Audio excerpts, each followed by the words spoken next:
नमस्कार दोस्तों, आपका स्वागत है हमारे चैनल वॉइस विद कुशवाहा पर। और आज की कहानी है शौक। हम लोग एक संयुक्त परिवार में रहते हैं और इस परिवार में सबसे बड़ी वर्षा दीदी थी और इसी वजह से उनमें लीडरशिप की भावना कूट कूट कर भरी थी। इसीलिए हम सब भाई बहन उनके आगे पीछे घूमते रहते थे और वे निर्देश देती कि अब क्या करना है। वे जो कह दें वही हम सबके लिए एक आदर्श वाक्य होता था। सबसे पहले उन्होंने साइकिल चलानी सीखी, फिर हम सबको एक एक करके सिखाया। वैसे भी चाहे खेल का मैदान हो या पढ़ाई लिखाई का या स्कूल की अन्य गतिविधियां, दीदी सब में अव्वल ही रहती थी। इसी वजह से हमेशा अपनी कक्षा की मॉनिटर भी वही रही। हाँ, घरेलू कामकाज जैसे खाना बनाना या सिलाई बुनाई में दीदी को जरा सी भी दिलचस्पी नहीं थी। इसीलिए उनकी माँ यानी मेरी ताई जी की डांट उन पर अक्सर पड़ती रहती थी, पर इस डांट डपट का कोई असर उन पर नहीं होता था। मुझसे तो 10-12 साल बड़ी थी वे, इसीलिए मैं तो एक प्रकार से उनकी चमची ही थी। मुझसे वे प्यार भी करती थी। कभी कभी तो मेरा होमवर्क तक कर देती, कहती चल तू थक गई होगी आस्था, तेरा क्लास वर्क मैं कर देती हूँ, फिर तू भी खेलने चलना। बस मैं तो निहाल हो जाती। इस बात की भी चिंता नहीं रहती कि स्कूल में टीचर दीदी की हैंडराइटिंग देखकर मुझे डांटेगी, पर उस उम्र में इतनी समझ भी कहाँ थी। हंसते खेलते हम भाई बहन बड़े हो रहे थे। दीदी तब कॉलेज में बीए कर रही थी कि ताऊ जी को उनके विवाह की फिक्र होने लगी। ताऊ जी व दादाजी की इच्छा थी कि सही उम्र में विवाह हो जाना चाहिए। लड़कियों को अधिक पढ़ाने से क्या फायदा, फिर अभी इस उम्र में सब लड़कियां अच्छी लगती ही हैं, इसीलिए लड़का भी आसानी से मिल जाएगा। वैसे दीदी थी तो स्मार्ट, पर रंग थोड़ा दबा होने की वजह से 2-3 जगहों से रिश्ते वापस हो चुके थे। दीदी का मन अभी आगे पढ़ने का था, पर बड़ों के आगे उनकी एक न चली। एक अच्छा वर देखकर दादाजी ने उनका संबंध तय कर ही दिया। विकास जीजाजी अच्छी सरकारी नौकरी में थे, संपन्न परिवार था। बस ताऊ जी और दादाजी को और क्या चाहिए था। दीदी बीए का इम्तिहान भी नहीं दे पाई थी कि उनका विवाह हो गया। घर में पहली शादी थी तो खूब धूमधाम रही। गाना बजाना, दावतें सब चली और आखिरकार दीदी विदा हो गई। सबसे अधिक दुख दीदी से बिछड़ने का मुझे था। मैं जैसे एकदम अकेली हो गई थी। फिर कुछ दिनों बाद चाचा के बेटे अनुज को विदेश में स्कॉलरशिप मिली बाहर जाकर पढ़ाई करने की, तो घर में एक बड़ा समारोह आयोजित किया गया। दीदी को भी ससुराल से लाने के लिए भैया को भेजा गया, पर ससुराल वालों ने कह दिया कि ऐसे छोटे मोटे समारोह के लिए बहू को नहीं भेजेंगे और अभी अभी तो आई ही है। हम लोग मायूस तो थे, ऊपर से भैया ने जो उनकी ससुराल का वर्णन किया उससे और भी दुखी हो गए। अरे हमारी वर्षा दीदी तो ताऊ जी ने पता नहीं कैसे घर में ब्याह दिया। हमारी दीदी जो फर्राटे से शहर भर में स्कूटर पर घूम आती थी, वो वहाँ घूंघट में कैद है। इतना बड़ा घर, ढेर सारे लोग, मैं तो खुलकर दीदी से बात भी नहीं कर पाया। अच्छा तो क्या सभी ससुरालें ऐसी ही होती हैं। मेरे सपनों को जैसे एक आघात लगा था। मैं तो सोच रही थी कि वहाँ ताई जी और माँ जैसे डांटने वाले या टोकने वाले लोग तो होंगे नहीं। आराम से जीजा जी के साथ घूमती फिरती होगी, खूब मजे होंगे। मन हुआ कि जल्दी ही दीदी से मिलूं और पूछूं कि आप तो पर्दे घूंघट सबके इतने खिलाफ थी, इतने लेक्चर देती रहती थी, अब क्या हुआ। फिर कुछ ही दिनों बाद जीजा जी को किसी ट्रेनिंग के सिलसिले में महीने भर के लिए तमिलनाडु जाना था, तो दीदी जीत करके मायके आ गई थी। मैं तो उन्हें देखते ही चौंक गई थी। इतनी दुबली और काली लगने लगी थी। माँ ने तो कह भी दिया था। अरे वर्षा बेटा, लड़कियां तो ससुराल जाकर अच्छी सेहत बना कर आती हैं, पर तुझे क्या हुआ? पर धीरे धीरे पता चला कि ससुराल वाले उनसे खुश नहीं हैं। सास तो अक्सर ताना देती रहती है कि पता नहीं कैसे माँ बाप हैं इसके कि घर के कामकाज तक नहीं सिखाएं, 4 लोगों का खाना तक नहीं बना सकती ये बहू। अब इसकी पढ़ाई को क्या हम चाटें? माँ, मैं अब ससुराल नहीं जाऊंगी, मेरा वहाँ दम घुटता है। सास के साथ ये भी हरदम डांटते रहते हैं और मेरी कमियां निकालते हैं। एक दिन रोते हुए वे ताई जी से कह रही थी तो मैंने भी सुन लिया, पर ताई जी ने उल्टा उन्हें ही डांटा। पागल हो गई है क्या? ससुराल छोड़कर यहाँ रहेगी? समाज में हमारी तू कराने आई है? अरे हमें अभी अपनी और लड़कियों भी ब्याहनी है, कौन ब्याहेगा फिर हिमांशी और कोमल को, बता। इधर माँ ने भी दीदी को समझाया, देख बेटा, हम तो पहले ही कहते थे कि घर के कामकाज सीख ले, ससुराल में सबसे पहले यही देखा जाता है। पर कोई बात नहीं, अभी कौन सी उम्र निकल गई है, अब सिखा देते हैं।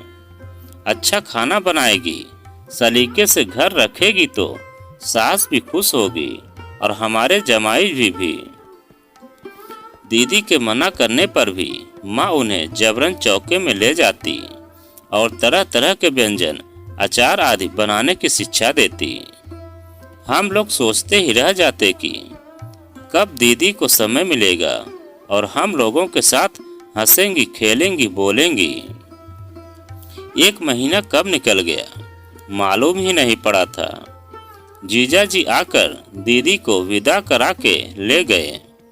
मैं फिर सोचती, पता नहीं हमारी दीदी के साथ ससुराल में कैसा सुलूक होता होगा। फिर पढ़ाई का बोझ दिनों दिन बढ़ता गया और दीदी की यादें कुछ कम हो गई। लगभग 3 वर्षों बाद भैया की शादी में दीदी और जीजा जी भी आए थे, पर अब दीदी का हुलिया ही बदल हुआ था। वैसे सेहत पहले से बेहतर हो गई थी, पर वे हर समय साड़ी में सिर ढके रहती। दीदी, यह तुम्हारी ससुराल थोड़े ही है, जो चाहे वह पहनो। मुझसे रहा नहीं गया और कह दिया, देख आस्था, तेरे जीजा जी को जो पसंद है वही तो करना चाहिए ना मुझे। अब अगर इन्हें पसंद है कि मैं साड़ी पहनूं, सिर ढक कर रहूं, तो वही सही। अच्छा, इतनी आज्ञाकारिणी कब से हो गई? मैंने चिढ़कर कहा। होना पड़ता है बहना, घर की सुख शांति बनाए रखने के लिए अपने आप को बदलना भी पड़ता है। ये सब बातें तुम तब समझोगी जब तेरी शादी हो जाएगी। यह कहकर दीदी ने बात बदल दी, पर मैं देख रही थी कि दीदी हर समय जीजा जी के ही कामों में लगी रहती। उनके लिए अलग से चाय खुद बनाती। खाना बनता तो गरम रोटी सीखते ही पहले जीजा जी की थाली खुद ही लगा के ले जाती। कभी उनके लिए गरम नाश्ता बना रही होती तो कभी उनके कपड़े निकाल रही होती। एक प्रकार से जैसे वे पति के प्रति पूर्ण समर्पित हो गई थी। जीजा जी भी हर काम के लिए उन्हें ही आवाज देते, वर्षा, मेरा फला चीज कहाँ है, ये कहाँ है, वो कहाँ है। माँ ताई जी तो बहुत खुश थी कि हमारी वर्षा ने आखिरकार ससुराल में अपना स्थान बना ही लिया। मैं अब अपनी पढ़ाई में व्यस्त हो गई थी। 2 वर्षों के लिए जिद करके हॉस्टल में रहने चली गई थी। बीच में दीदी मायकी आई होंगी, पर मेरा उनसे मिलना ही नहीं हो पाया। एक बार फिर छुट्टियों में मैं उनकी ससुराल जाकर ही उनसे मिली थी। अब तो दीदी के दोनों जेठों ने अलग अलग घर बना लिए थे। सास बड़े जेठ के पास रहती थी। इतने बड़े घर में दीदी, जीजा जी और उनके दोनों बच्चे ही थे। दीदी, अब तो आप आराम से अपने हिसाब से जी सकती हो। और अपने शौक भी पूरे कर सकती हो।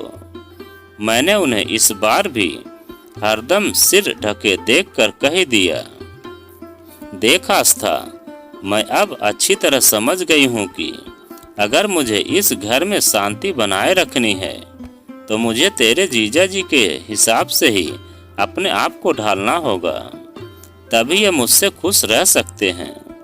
यह एक परंपरागत परिवार से जुड़े रहे हैं तो जाहिर है कि सोच भी उसी प्रकार की है। यह सच भी था कि दीदी ने अपने आप को जीजाजी की रुचि के अनुसार ढाल लिया था। वैसे घर में काफी नौकर चाकर थे, पर चूंकि जीजाजी किसी के हाथ का बना खाना खाते नहीं थे, इसीलिए दीदी स्वयं ही दोनों समय का खाना, यहाँ तक कि नाश्ता तक स्वयं बनाती। और तो और पूरा घर भी जीजाजी की रुचि के अनुसार ही सजा हुआ था।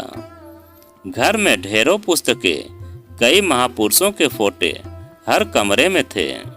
अब तो आसपास के लोग भी इस जोड़े को आदर्श जोड़े का नाम देने लगे थे। शादी के बाद मैं पति के साथ ऑस्ट्रेलिया चली गई, देश की धरती से दूर। 1-2 साल में कभी कुछ दिनों के लिए भारत आती तो दीदी से कभी 2-4 दिनों के लिए ही मिलना हुआ और कभी नहीं।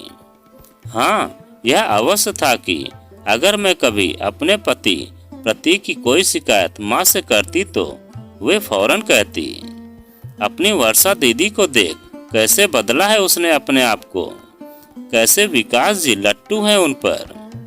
अरे तुझे तो सारी सुविधाएं मिली हुई हैं, आज़ादी के माहौल में रह रही है, फिर भी शिकायतें। मैं सोचती थी कि भले ही मैं ऑस्ट्रेलिया में हूँ, पर पुरुष मानसिकता जो भारत में है वही इनकी ऑस्ट्रेलिया में भी है। अब मैं कहाँ तक अपने आप को बदलूं? आखिर इन्हें भी तो कुछ बदलना चाहिए। बस ऐसे ही खट्टी मीठी यादों के साथ जिंदगी चल रही थी। फिर अचानक ही दुखद समाचार मिला, विकास जीजाजी के निधन का। मैं तो हैरान रह गई। दीदी की शक्ल जैसे मेरी आंखों के सामने से हट ही नहीं पा रही थी। कैसे संभाला होगा उन्होंने अपने आप को। वे तो पूरी तरह से पति की अनुगामिनी बन चुकी थी। भारत में होती तो अभी उनके पास पहुंच जाती। फिर किसी प्रकार 4 महीने के बाद आने का प्रोग्राम बना लिया। सोचा कि पहले मुंबई जाऊंगी दीदी के पास, बाद में इंदौर अपने ससुराल और फिर सतना अपने मायके। दीदी को फोन पर मैंने अपने आने की सूचना भी दे दी और कह भी दिया कि आप चिंता न करें, मैं टैक्सी लेकर घर पहुंच जाऊंगी। अब अकेले आने जाने का अच्छा अभ्यास है मुझे। ठीक है आस्था, दीदी ने कहा था, पर रास्ते भर मैं यही सोचती रही कि दीदी का सामना कैसे करूंगी। सांत्वना के तो शब्द ही नहीं मिल रहे थे मुझे। वे तो इतनी अधिक पति के प्रति समर्पित रही हैं कि क्या उनके बिना जी पाएंगी। जितना मैं सोचती उतना ही मन बेचैन हो रहा था। पर मुंबई एयरपोर्ट पर पहुंचकर तो मैं चौंकी गई। दीदी खड़ी थी सामने ड्राइवर के साथ और उनका रूप इतना बदला हुआ था। कहाँ मैं कल्पना कर रही थी कि वे साड़ी से सिर ढके उदास सी मिलेंगी, पर यहाँ तो आकर्षक सलवार सूट में थी। बाल करीने से पीछे बंधे हुए थे, माथे पर छोटी सी बिंदी भी थी। उम्र से 10 साल छोटी लग रही थी। दीदी आप क्यों आई? मैं पहुंच जाती। मैं कह ही रही थी कि ड्राइवर ने टोक दिया। अरे ये तो अकेली ही आ रही थी, कार चलाना जो सीख लिया है।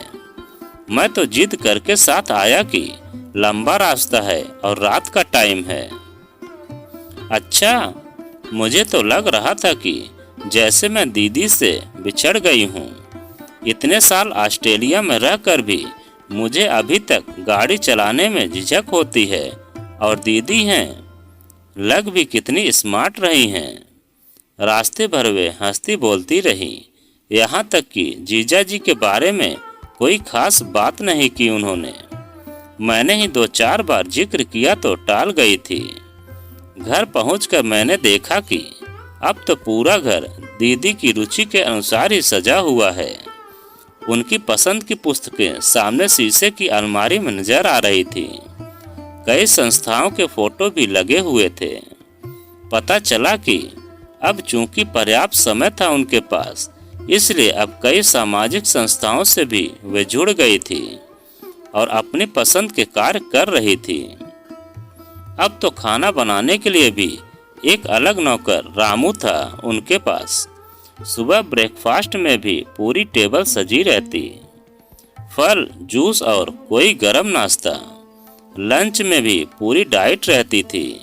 भले ही उनका अकेले का खाना बना हो, पर वे पूरी रुचि और अच्छे से ही सब कार्य करवाती थी। ड्राइवर रोज शाम को आ जाता था। अगर कहीं मिलने जाना हो तो वे खुद ड्राइविंग करती, लेकिन ड्राइवर साथ रहता। तात्पर्य यह है कि वे अपने सभी शौक पूरे कर रही थी।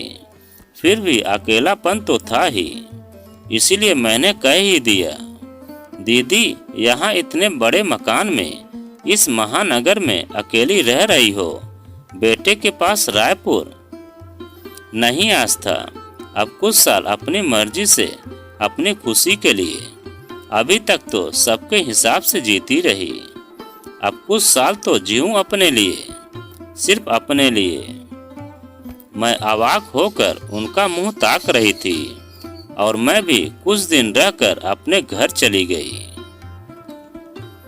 तो दोस्तों, यह कहानी आपको कैसी लगी कमेंट में लिखकर हमें ज़रूर बताएं। और आप अगर हमारे चैनल पर नए हैं तो प्लीज़ चैनल को सब्सक्राइब करें और वीडियो को एक लाइक ज़रूर करें।